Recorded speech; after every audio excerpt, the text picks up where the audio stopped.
Hey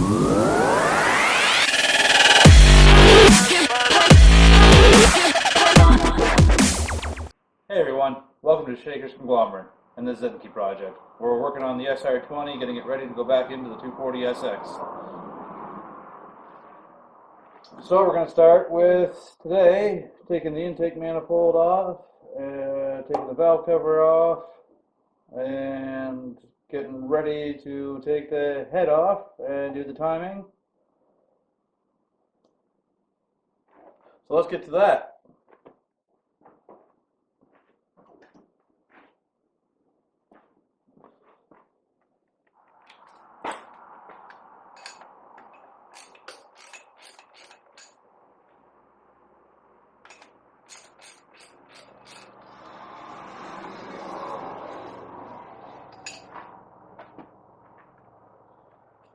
I'm just removing these hoses here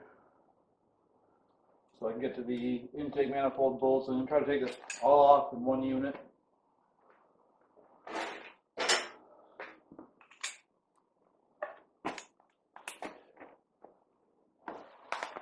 And there's an order to take everything off.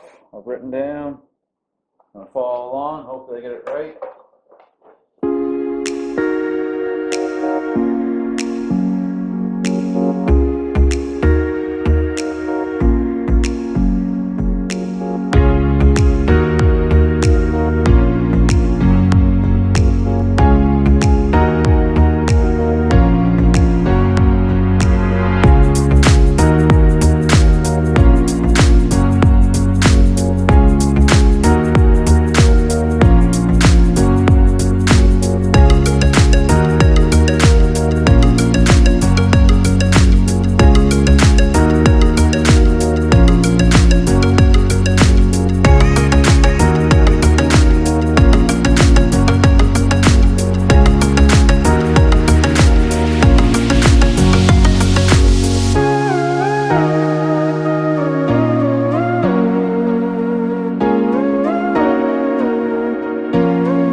So now let's go ahead and remove the valve cover.